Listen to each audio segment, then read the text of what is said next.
सो मेरी किसी से बात हो रही थी महाअवतार नरसिम्हा मूवी के बारे में, और उन्होंने मुझे ये कहा कि शायद तुम्हें वो मूवी इसलिए इतनी अच्छी लगी कि क्या पता तुम्हें शायद स्टोरी ना पता हो। मैंने कहा नहीं, मुझे तो पता थी, मैंने वो सीरीज़ में भी देखा था उस बारे में। तो उन्होंने कहा हाँ बट क्या है ना, मेरा ये सिचुएशन है कि मैंने ये चीज़ बचपन से देख रखी है, मैंने बहुत बार कथा सुनी है, तो शायद मुझे मतलब उतना कुछ नहीं फील हुआ। हाँ, मूवी डेफिनेटली अच्छी थी, काफ़ी अच्छी थी, बट बचपन से सुनते आ रहे हैं ना, तो इसलिए तो मतलब एक ही चीज़ तुम कितनी बार सुनोगे। तो मैंने कहा अच्छा मुझे एक बात बताओ, आप बचपन से खाना खा रहे हो, क्या आपने खाना खाना बंद कर दिया जस्ट बिकॉज आप उससे बोर हो गए हो? और देखा जाए तो हम बचपन से एक ही कुजिन खा रहे हो मोस्टली, बीच बीच में चाहे चेंज करें, वैसे ही कथा भी अलग अलग होती है, बट वही खाना आप ऐसे तो नहीं लाइफ टाइम आपने रिपीट ही ना किया हो। किया है, काफ़ी बार किया है, और हमें वो खाना भी पसंद है क्योंकि उसका टेस्ट जो है वो हमें बहुत अच्छा लगता है। भक्ति भी वैसी होती है, जब आप कथा, चाहे आपको वो पता हो, बट उसको बार बार सुनने में या बार बार देखने में अच्छा लगता है, क्योंकि जब आपको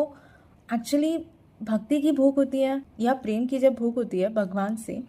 तो उसका रस अलग ही लगता है। तब आप ये नहीं सोचते कि ये स्टोरी तो बहुत बार सुन चुके हैं या देख चुके हैं, तब वो आपको कभी वो कंटेंट फील होगा नहीं, और होना भी नहीं चाहिए। मुझे ऐसा लगता है कि आपको भगवान से कंटेंट फील नहीं होना चाहिए, और जिस दिन आप कंटेंट फील हो गए तो आपको मोक्ष तो मिल ही जाएगा। मेरा पॉइंट ये है कि मूवी में देखा जाए तो नरसिम्हा देव से मुझे कभी ऐसा कनेक्शन फील नहीं हुआ। मैंने उनकी कभी ऐसी पूजा नहीं की जैसे मैंने कृष्ण की है, नारायण की है, शिव जी की है, बट उसमें जो भक्ति भाव था मुझे वो देखना था, मुझे उससे कनेक्शन फील हो रहा था, क्योंकि that should be the goal, उस तरीके का भक्त आपको बनना चाहिए। तो इसलिए मुझे वो मूवी अच्छी लगी, क्योंकि उस मूवी का जो रस था ना, उसने मेरे पेट को नहीं बट मेरे आत्मा को इतना कंटेंट कर दिया कि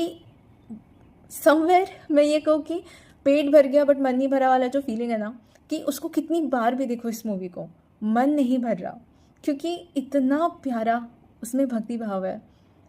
जो as I said before also कि एक्चुअली वो भक्ति सही में टेस्ट कर सकता है। जो भूखा हो उस भक्ति के लिए उसको ही टेस्ट आएगा। जिसको भूख ही नहीं है, आप उनको कितना भी अच्छा खाना दो, भूख ही नहीं है तो कैसे खाएंगे, कैसे उसका टेस्ट लगेगा, है ना।